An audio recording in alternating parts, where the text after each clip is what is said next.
Is PlayStation really the best-selling console brand of all time? Welcome back to Higher Level Gaming. I'm Rob, and today we're talking about PlayStation and what a time it is to own a PlayStation console.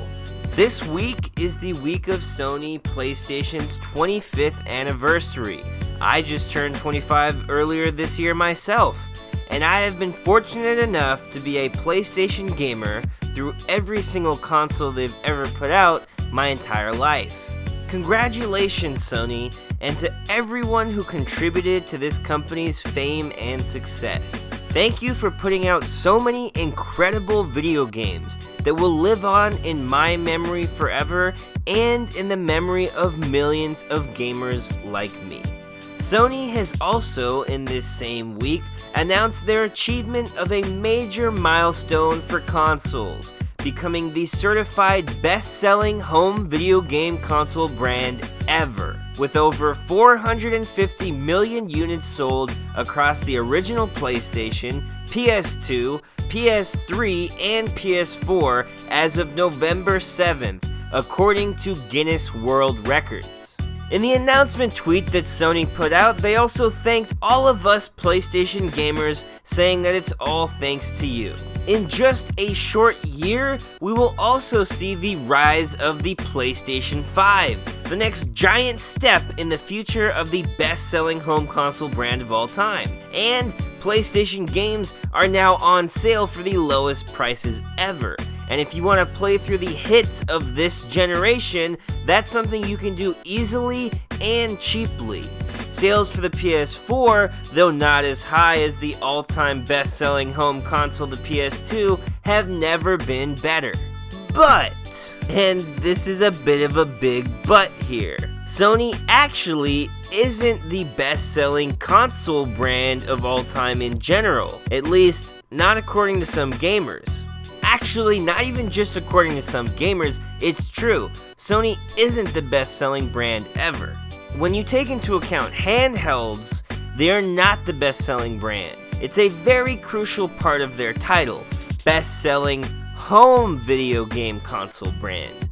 That differentiates these two things. If we want to find out who the best-selling console brand ever is, we have to include handhelds, which are no less a part of mainstream gaming. And the king of handhelds, as we all probably know, is of course Nintendo.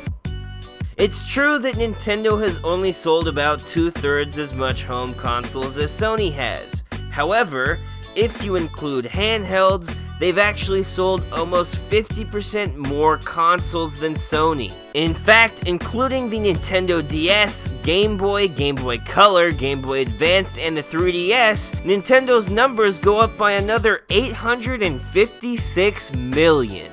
That's a whole lot of fucking handhelds. Well, what about PSP, you might ask? Even with the PSP and the Vita combined, Sony's numbers only go up by another paltry 100 million. Now, as I said, the PS4 itself has recently passed the 100 million consoles sold mark. It may be possible that the system becomes the best-selling console of all time, but it will have to sell another 55-ish million to get there. Who knows if that's possible this late in the game. Even though it has dominated this generation of hardware, it's still not as popular as PS2 was in its heyday. Mostly because at the time, the PS2 was a monster of a system that had unparalleled processing power. Taking all the sales numbers into account, Nintendo has sold more handheld consoles than PlayStation has even sold consoles in general. So, while we celebrate the glorious 25 years of studios like Naughty Dog and Insomniac and even From Software, all making incredible exclusive titles for the PlayStation that we love and hold dear, let's not forget who the real king of the castle is. Also, as an aside, at the end of the day, Guinness is kind of a piece of shit company. They don't verify records from people that they deem undesirable, like John Oliver, who on his HBO show Last Week Tonight called out Guinness for kowtowing to violent dictatorships. He did a whole segment on it, but we only have to submit the record of Most Recently Fired Nuclear Weapon Award, which was given to North Korea to prove they are fucking lunatics. Pretty scummy shit going on at Guinness. This has been a short gaming news update by Higher Level Gaming. If you enjoyed the video, please subscribe to the channel to always find out when we post, and like this video. But above all else, don't forget to go play some video games and have a nice day.